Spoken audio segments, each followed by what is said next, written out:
किसी registered trademark का unauthorised use करना क्या कहलाता है? या फिर अनरजिस्टर्ड ट्रेडमार्क को कोई अगर अदर पर्सन यूज़ करता है than the owner of the trademark उसके, तो उसे हम क्या कहेंगे या उसके खिलाफ हम क्या एक्शन ले सकते हैं? तो इन सभी के रिगार्डिंग ट्रेडमार्क एक्ट के अंदर क्या क्या प्रोविजंस प्रोवाइड किए गए हैं वो आज हम इस वीडियो में डिस्कस करने जा रहे हैं। Hi guys, how are you all. जैसा कि हमने अपनी इस प्लेलिस्ट की जो लास्ट वीडियोस हैं जिनके अंदर हमने डिस्कस किया ट्रेडमार्क के रिगार्डिंग जितने भी प्रोविजंस थे, उनके आधार पर यह क्लियर हो जाता है कि एक ट्रेडमार्क ओनर है उसके पास राइट्स हैं, जो कि हमने अपनी जो ट्रेडमार्क के होल्डर के राइट्स के रिगार्डिंग वीडियो बनाई है, जो कि आप ऊपर आई बटन में जाके दे सकते हो। उसमें बताया गया है कि ट्रेडमार्क ओनर के पास उस ट्रेडमार्क को यूज़ करने का राइट है या फिर उसको असाइन करने का उसके पास राइट है किसी अदर पर्सन को। तो ऐसे केस के अंदर अनऑथराइज्ड यूज है ऑफ ट्रेडमार्क का, जो कि क्या है, आइडेंटिकल है या डिसेप्टिवली सिमिलर है टू द ओरिजिनल ट्रेडमार्क का, तो वो क्या होगा, would amount to the infringement. वो इन्फ्रिजमेंट के बराबर माना जाएगा, यानी कि उसको इन्फ्रिजमेंट माना जाएगा। और इन the case of a registered trademark के केस के अंदर क्या है कि जो रजिस्टर्ड प्रोप्राइटर है, यानी कि जिसके नाम पर वो ट्रेडमार्क रजिस्टर्ड है, या फिर कोई रजिस्टर्ड यूजर है उस ट्रेडमार्क का, वो एक्शन ले सकता है अगेंस्ट सच इन्फ्रिजमेंट, यानी कि ऐसे किसी भी इन्फ्रिजमेंट के खिलाफ वो इस ट्रेडमार्क एक्ट के अंदर एक्शन ले सकता है। But in case of the trademark जो कि रजिस्टर्ड नहीं है, विच इज़ नॉट रजिस्टर्ड, तो वहाँ पर जो कॉमन लॉ रेमेडीज है वो क्या है, of the passing of action is maintainable. तो जहाँ पर एक ट्रेडमार्क रजिस्टर्ड नहीं है, तो ऐसे केस के अंदर वहाँ पर पासिंग ऑफ एक्शन है वो मेंटेनेबल है। And what are the various grounds on which the infringement and passing of action is determined, यानी कि क्या क्या ग्राउंड्स है जिनके आधार पर हम इन्फ्रिजमेंट या पासिंग ऑफ का एक्शन है उसको डिटरमाइन करते हैं। तो ये जो है हमारा आज की इस वीडियो का सब्जेक्ट मैटर है। इस वीडियो के अंदर हम यही जो चीज़ें हैं डिस्कस करने वाले हैं। जो वेरियस लीगल रेमेडीज़ हैं, जो इन्फ्रिजमेंट एंड पासिंग ऑफ का जो एक्शंस हैं, इनके अगेंस्ट वो डिस्कस करेंगे हम अपनी सेपरेट वीडियो के अंदर, यानी कि नेक्स्ट वीडियो के अंदर, जिसके लिए आप इस चैनल को सब्सक्राइब कर ले ताकि जब भी वो वीडियो अपलोड हो तो उसका नोटिफिकेशन मिल जाए। या अगर आप इसको उसके बाद में भी देख रहे हैं तो भी इस चैनल को सब्सक्राइब कर ले ताकि ऐसी ही और वीडियो आप इस चैनल पर देख सकें।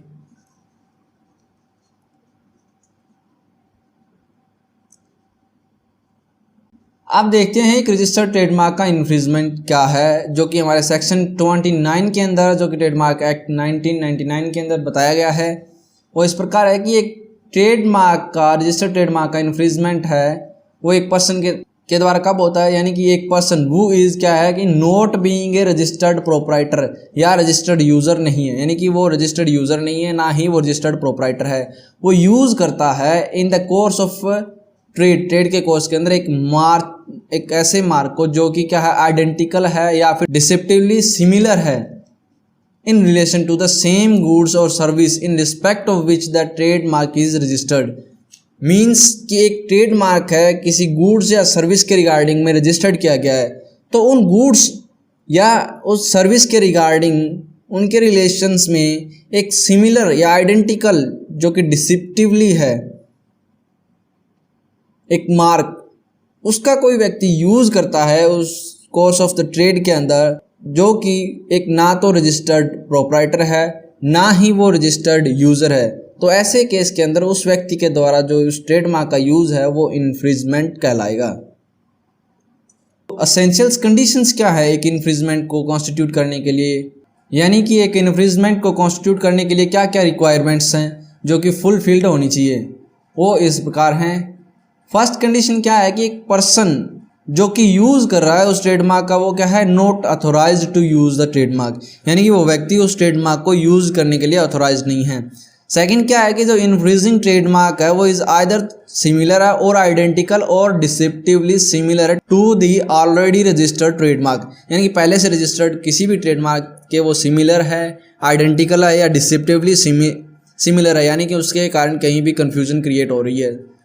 तो ऐसे ट्रेडमार्क का यूज़ इन्फ्रिजमेंट है।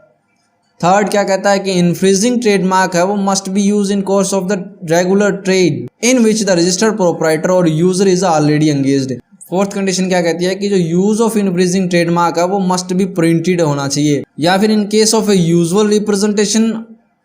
Of A mark in advertisement, invoices और बिल्स, यानी कि उसको प्रिंटेड फॉर्म में होना चाहिए किसी भी केस के अंदर हो, चाहे एडवर्टाइजमेंट, इनवॉइसेस या बिल्स के अंदर। मेयर ओरल यूज है उस ट्रेडमार्क का, वो क्या है, इज नॉट इन्फ्रिजमेंट। फिफ्थ क्या है कि using either whole of the registered trademark और an adopted one by making a few additions and alteration, यानी कि या तो वो उस रजिस्टर मार्क को एज ए होल उसको यूज़ कर रहा है, यानी कि पूरा का पूरा ट्रेडमार्क है जो रजिस्टर्ड है उसको यूज़ कर रहा है, या फिर उसके अंदर कुछ फ्यू एडिशन कर दिए, कुछ न्यू मार्क्स ऐड कर दिए होंगे, या फिर कुछ अल्टरेशन कर दिए उसमें। तो ऐसे केस के अंदर भी वो उस ट्रेडमार्क का अगर वो यूज़ कर रहा है तो यहाँ पर वो इन्फ्रिजमेंट है जो उस ट्रेडमार्क के रिगार्डिंग कॉन्स्टिट्यूट कर रहा है। अब देखते हैं कुछ कॉमन फॉर्म क्या हैं जिनको हम इन्फ्रिजमेंट कह सकते हैं। तो यहाँ पर कुछ कॉमन फॉर्म है इन्फ्रिजमेंट की, वो डिस्कस की गई हैं, जो कि इस प्रकार हैं। एक ट्रेडमार्क है वो can be infringed in different way, बहुत सारे वेज के अंदर उसको इन्फ्रिज्ड किया जा सकता है। Some commonly noticed form of the infringement are noticed hereunder. First क्या है कि using of the identical mark या similar trademark by an unauthorised person in relation to the similar और सेम ट्रेड, यानी कि सेम ट्रेड है, similar trade है, वहाँ पे सिमिलर या आइडेंटिकल ही मार्क को यूज़ कर रहा है, तो ये एक इन्फ्रिजमेंट है। या फिर क्या कर रहा है, यूज़ ऑफ द आइडेंटिकल और सिमिलर मार्क इन ट्रेड, एक ऐसे ट्रेड के अंदर जो कि नॉट अ सिमिलर और same may also amount to the infringement. जैसे फर्स्ट हमने देखा कि सिमिलर है, ट्रेड भी है और ट्रेडमार्क भी है, दोनों सेम है। बट सेकंड केस में क्या है कि आइडेंटिकल और सिमिलर मार्क है बट ट्रेड यहाँ पे सिमिलर नहीं है, तो भी यहाँ पर वो है जो यूज़ है उस ट्रेडमार्क का वो इन्फ्रिजमेंट माना जाएगा। सेकंड क्या है कि जो एडवर्टाइजमेंट है of a registered trademark of a another for the promotion of one's trades also amount to the infringement, यानी कि किसी दूसरे के ट्रेडमार्क की एडवर्टाइजमेंट हो किसी और की जो ट्रेड है, किसी और के ट्रेड की प्रमोशन के लिए अगर व्यक्ति किसी के ट्रेडमार्क को, रजिस्टर्ड ट्रेडमार्क को अगर एज ए एडवर्टाइजमेंट यूज़ कर रहा है तो वो भी इन्फ्रिजमेंट के समान मानी जाएगी। नाउ द थर्ड, जिसमें कहा गया है कि एक रजिस्टर्ड ट्रेडमार्क की अनऑथोराइज्ड एप्लीकेशन है वो किसी व्यक्ति के द्वारा अपने खुद की गुड्स के ऊपर उसकी लेबलिंग के लिए या पैकेजिंग के लिए यूज्ड किया जाता है, तो ऐसे केस में ऐसी अनऑथोराइज्ड एप्लीकेशन को उस मार्क की हम इन्फ्रिजमेंट कहेंगे। नाउ द फोर्थ क्या कहता है कि एक रजिस्टर्ड ट्रेडमार्क है वो also infringed by the spoken use of the word as well as their usual representation. ये कब होगा, in the case where the distinctive elements of that mark consist of और इंक्लूड सच वर्क्स, यानी कि उस जो ट्रेडमार्क रजिस्टर्ड है तो उसका डिस्टिंक्टिव एलिमेंट है, उसके अंदर उस वर्क को इंक्लूड किया गया या वो वर्क उसके मार्क के अंदर कंसिस्ट है, तो ऐसे केस के अंदर उस ट्रेडमार्क का स्पोकन यूज है जो उसके वर्ड्स के द्वारा या कोई यूजुअल रिप्रेजेंटेशन के थ्रू अगर कोई इसका यूज़ करता है तो वो उसका इन्फ्रिजमेंट कहलाएगा। Now the fifth, use of the deceptive similar mark as to the goods और सर्विस के बारे में एंड द ट्रेड ओरिजिन के बारे में, और जो कि क्या क्रिएट करता है, कन्फ्यूजन या deception in the mind of the buyer, यानी कि खरीददार के, एक बायर के माइंड के अंदर वो एक कन्फ्यूजन क्रिएट कर रहा है या उसको एक धोखा दे रहा है, ऐसे डिसेप्टिव मार्क का यूज भी इन्फ्रिजमेंट माना जाएगा। नेक्स्ट क्या कहता है कि किसी भी रजिस्टर्ड जो ट्रेडमार्क है उसका जो सब्सटेंशियल फीचर है उसको लेना किसी नए मार्क के किसी नए मार्क के रजिस्ट्रेशन के अंदर या नए मार्क के यूज़ के अंदर उसके सब्सटेंशियल फीचर को अगर कोई व्यक्ति यूज़ करता है जो कि एक ऑलरेडी ट्रेडमार्क जो कि इन यूज़ के अंदर है, तो वो क्या होगा, अमाउंट टू इन्फ्रिजमेंट, उसको इन्फ्रिजमेंट माना जाएगा। नेक्स्ट, एक अनऑथराइज्ड यूज़ है ऑफ रजिस्टर्ड ट्रेडमार्क का किनके ऊपर, एक रिकंडीशनड या सेकंड हैंड आर्टिकल्स के ऊपर, वो भी इन्फ्रिजमेंट कंस्टिट्यूट करता है। नेक्स्ट, एक अनऑथराइज्ड प्रिंटिंग है of labels of registered trademark, वो भी एक इन्फ्रिजमेंट का एक फॉर्म है। अगर वो लेबल के पास कॉपीराइट है तो ऐसे केस में वो कॉपीराइट का इन्फ्रिजमेंट भी कर रहा है। नेक्स्ट क्या कहता है कि जब एक ओनर ऑफ द ट्रेडमार्क है वो गेट्स द गुड्स जो कि मैन्युफैक्चर्ड है by the third party solely for the mark, यानी कि सिर्फ मार्क के लिए वो थर्ड पार्टी के द्वारा मैन्युफैक्चर की जाती है, तो ऐसे केस के अंदर जो सेल्स ऑफ द गुड्स है बियरिंग दैट मार्क, यानी कि वो मार्क जिनके ऊपर गुड्स के ऊपर लगा है उनका जो सेल्स है वो थर्ड पार्टी के द्वारा, यानी कि थर्ड पार्टी मैन्युफैक्चरर के द्वारा टू द अदर पर्सन्स को, तो वो भी वुड कॉन्स्टिट्यूट द इन्फ्रिजमेंट, तो उसे भी हम इन्फ्रिजमेंट की कैटेगरी में डाल सकते हैं, यानी कि ऐसी सेल्स को एक ट्रेडमार्क का इन्फ्रिजमेंट माना जाएगा।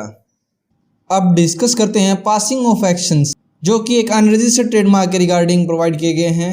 ट्रेडमार्क एक्ट के अंदर। अब तक हमने जो है डिस्कस किए हैं इशू है जो related to the infringement of a registered trademark, यानी कि जो रजिस्टर्ड ट्रेडमार्क होता है उसका कोई इन्फ्रिजमेंट करता है, उसके रिगार्डिंग जितने भी इश्यूज थे वो डिस्कस किए थे, जो कि एक जिसको हम स्टैट्यूटरी राइट कह सकते हैं, यानी कि जो इन्फ्रिजमेंट है वो ओनली ऑन डिपेंड करता है उस ट्रेडमार्क की रजिस्ट्रेशन के ऊपर। But in case of an unregistered trademark के अंदर द रेमेडी है वो बेस्ड है ऑन पासिंग ऑफ एक्शन, जो कि प्रोवाइडेड अंडर सेक्शन 27 सबसेक्शन 2 के अंदर। सेक्शन 27 क्या कहता है कि no action for infringement of unregistered trademark, यानी कि अनरजिस्टर्ड ट्रेडमार्क के इन्फ्रिजमेंट के लिए कोई एक्शन नहीं है। सबसेक्शन 1 क्या कहता है कि no person shall be entitled to institute any proceedings to prevent और recover damages for infringement of an unregistered trademark, यानी कि एज पर द सबसेक्शन 1 के आधार पर हम कह सकते हैं कि एक अनरजिस्टर्ड ट्रेडमार्क के इन्फ्रिजमेंट के रिगार्डिंग उसके डैमेज को रिकवर करने के लिए कोई भी व्यक्ति है वो एंटाइटल नहीं है टू इंस्टीट्यूट एनी प्रोसीडिंग। इसी के साथ में सबसेक्शन 2 क्या कहता है, ये कहता है कि nothing in this act shall be deemed to affect the right of action against any person for passing off goods और services as goods of another person or as service provided by the another person or the remedy is in respect thereof। ये section क्या कहता है कि nothing in this act shall be deemed to effect, क्या effect करना है, the right of action against any person, किसी भी व्यक्ति के खिलाफ right of action है जो किस चीज़ के लिए, for passing of goods or services as goods of another, यानी कि किसी दूसरे व्यक्ति की गुड्स और सर्विसेज को पासिंग ऑफ के रिगार्डिंग, या फिर और एज ए सर्विस जो कि प्रोवाइडेड है बाय द अनदर, या फिर the remedies in respect there of, या उनके रिगार्डिंग क्या क्या रेमेडीज है अगर कोई व्यक्ति किसी दूसरे व्यक्ति के गुड्स या सर्विस के रिगार्डिंग को ट्रेडमार्क है उनका अगर कोई यूज़ करता है तो उसके रिगार्डिंग पासिंग ऑफ का जो एक्शंस है वो इस सेक्शन के अकॉर्डिंग वो पर्सन उसके खिलाफ ले सकता है। अब असेंशियल फीचर्स क्या हैं पासिंग ऑफ एक्शंस के। ऑब्जेक्ट है इस रेमेडीज का is to protect the goodwill और reputation of a business from the encroachment by the dishonest competition, यानी कि इसका मेन ऑब्जेक्ट है उस बिजनेस की रेपुटेशन या उसकी गुडविल है उसको प्रोटेक्ट करना, कहाँ से, from the encroachment of dishonest competition से। And the basic of passing of action क्या है is misrepresentations, it is an actionable wrong है फॉर एनी पर्सन, किसी भी व्यक्ति के लिए, टू पास ऑफ करने के लिए हिज गुड्स और business as and for the goods और बिजनेस ऑफ अनदर, मीन्स कि यह एक एक्शनेबल रॉन्ग है जिसमें एक व्यक्ति अपनी गुड्स को पास ऑफ करता है एज एंड फॉर ए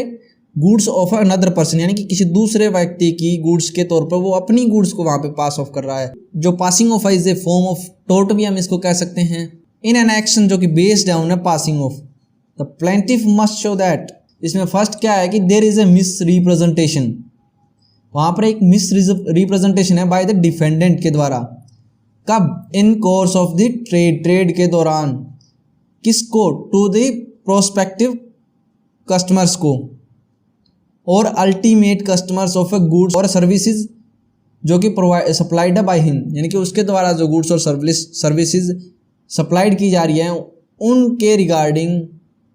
एक मिस रिप्रेजेंटेशन है जो डिफेंडेंट के द्वारा इन कोर्स ऑफ ट्रेड किसको की जा रही है, टू प्रोस्पेक्टिव कस्टमर्स या अल्टीमेट जो कस्टमर्स हैं उसके उनको। एंड सेकंड क्या कहता है कि there is a misrepresentation जो कि कैलकुलेटेड है टू इंजर हिज बिजनेस और गुडविल, यानी कि वो मिस रिप्रेजेंटेशन है, वो प्लेंटिफ के बिजनेस या उसकी गुडविल है उसको इंजरी कर रही है। एंड थर्ड क्या कहता है कि plaintiff has suffer damage to the business और गुडविल। थर्ड कहता है कि उसके उस एक्शन की वजह से, उसके उस ट्रेडमार्क के यूज़ की वजह से जो प्लेंटिफ है उसको उसके बिजनेस के अंदर या उसकी गुडविल के अंदर उस यूज़ की वजह से उसको डैमेज हुआ है, वो भी उसे शो करना पड़ेगा। ये तो ये फॉलोइंग 3 चीज़ें हैं जो पासिंग ऑफ का एक्शन है कॉन्स्टिट्यूट करने के लिए उसको प्लेंटिफ को शो करनी पड़ेगी। In the case of K. Narayana and another versus S. Murli, इसमें सुप्रीम कोर्ट ने क्या हेल्ड किया गया है कि that the mayor filing of an application for registration of a trademark does not constitute A part of A cause of action in a suit for passing of, यानी कि किसी ने रजिस्ट्रेशन के लिए ट्रेडमार्क की एप्लीकेशन फाइल की है, यानी कि अभी तक उसने यूज़ नहीं किया है, ना ही उसकी वजह से कोई डैमेज हुआ है प्लेंटिफ को, तो ऐसे केस के अंदर वहाँ पर पासिंग ऑफ के सूट के अंदर उसको काज ऑफ एक्शन के तौर पर कॉन्स्टिट्यूट नहीं किया जा सकता। द एप्लीकेंट है can not file the suit in the high court seeking an injunction to restrain the respondent from the passing off his goods using the trademark based only on the claims made in the trademark application of the respondent filed before the trademark registry. Means क्योंकि the necessary requirement of an action for passing of are absent। यहाँ पे क्या है कि जो applicant है वो suit file नहीं कर सकता हाई कोर्ट के अंदर, किस लिए, क्या करने के लिए, seeking an injunction to restrain the respondent, respondent को रोकने के लिए from the passing off his goods using the trademark, उस ट्रेडमार्क को यूज़ करके पासिंग ऑफ के एक्शन के थ्रू, जो कि बेस्ड किस चीज़ के ऊपर, ओनली द क्लेम जो कि मेड हुआ है इन द ट्रेडमार्क एप्लीकेशन के अंदर ऑफ द रिस्पोंडेंट की, जो कि filed before the trademark registry. Since चूँकि यहाँ पे जो नेसेसरी रिक्वायरमेंट है, जो एक्शन है जो पासिंग ऑफ का मेड करने के लिए, वो यहाँ पर एब्सेंट है, यानी कि जो अभी हमने 3 जो कंडीशंस पढ़ी थी यहाँ पे, मिस रिप्रेजेंटेशंस या कोई इंजरी है गुडविल बिजनेस को, एंड जो डैमेजेस हैं उसके बिजनेस को, वो जो नेसेसरीज हैं, रिक्वायरमेंट्स हैं, वो यहाँ पे एब्सेंट है, तो ऐसे केस के अंदर वो सूट है वो फाइल नहीं कर सकता। अब देखते हैं कि मोड्स क्या है जो कि अडोप्टेड है for the passing of. Passing off के लिए जो मोड अडोप्टेड किए गए, यानी कि वेरियस जो मोड्स हैं जो कि अडोप्टेड है फॉर पासिंग ऑफ के लिए, वो क्या है, मे इंक्लूड, क्या इंक्लूड कर सकते हैं उनमें। फर्स्ट क्या चीज़ इंक्लूड कर सकते हैं, डायरेक्ट फॉल्स रिप्रेजेंटेशन। सेकंड क्या है कि अडोप्शन कर लिया है किसका, ऑफ अ ट्रेडमार्क जो कि सेम है या कलरेबल इमिटेशन उसकी ट्रेडमार्क की ऑफ ए राइवल ट्रेडर, जो कि प्रतिद्वंदी जो ट्रेडर होता है, व्यापारी होता है, उसके जो ट्रेडमार्क है उसकी कलरेबल इमिटेशन नकल ले ली या उसका सेम जो ट्रेडमार्क है उसका अडॉप्शन करना उसमें इंक्लूड किया जा सकता है। थर्ड में क्या है कि adoption of essential part of A rival traders name, या फिर क्या कहेंगे, कॉपी करना, क्या, गेटअप और colour scheme of the label जो कि यूज्ड बाय द ट्रेडर, एक ट्रेडर के द्वारा एक लेबल यूज़ किया जा रहा है तो उसका गेटअप कॉपी करना, या उसकी जो कलर स्कीम उसने लेबल के अंदर यूज़ की है उसको कॉपी करना भी इसके अंदर इंक्लूड किया जा सकता है। एंड फिफ्थ क्या है कि इमिटेटिंग द डिज़ाइन और शेप ऑफ ए गुड्स, यानी कि जो ट्रेडर की गुड्स हैं पार्टिकुलर शेप के अंदर वो एज ए ट्रेडमार्क यूज़ की जा रही हैं, फेमस हैं, तो उसके जो गुड्स का डिज़ाइन है या जो शेप है उसकी नकल करना भी इसमें इंक्लूड किया जा सकता है। एंड लास्ट क्या है कि अडोप्टिंग द वर्ड या नेम जिसके द्वारा कि जो राइवल ट्रेडर्स की जो गुड्स हैं या बिजनेस है वो is noun in the market, यानी कि मार्केट के अंदर जो व्यक्ति वर्ड या नेम यूज़ कर रहा है उसी नेम से उसके जो राइवल ट्रेडर्स हैं वो वेल नाउन है मार्केट के अंदर, यानी कि उनका नाम उसी नेम के आधार पे चलता है। तो ऐसे जो नेम है या वर्ड्स हैं उनका अडॉप्ट करना भी इसके अंदर इंक्लूड किया जा सकता है। गाइस ये थे इन्फ्रिजमेंट के रिगार्डिंग प्रोविजन जो कि ट्रेडमार्क एक्ट के अंदर प्रोवाइड किए गए हैं and the passing of action के प्रोविजंस जिनको हमने इस वीडियो में डिटेल में डिस्कस किया। आई होप कि आपको ये टॉपिक अच्छे से समझ में आ गया होगा और किसी भी तरह का कोई डाउट नहीं रहा होगा। अगर ये वीडियो आपको अच्छी लगी है तो लाइक करें और अपने दोस्तों के साथ में शेयर करें ताकि उनका भी कोई डाउट्स है ट्रेडमार्क के इन्फ्रिंजमेंट या पासिंग ऑफ के रिगार्डिंग तो वो इस वीडियो के थ्रू क्लियर हो सके। And thanks for watching videos, like and subscribe channel for more such videos. Keep learning.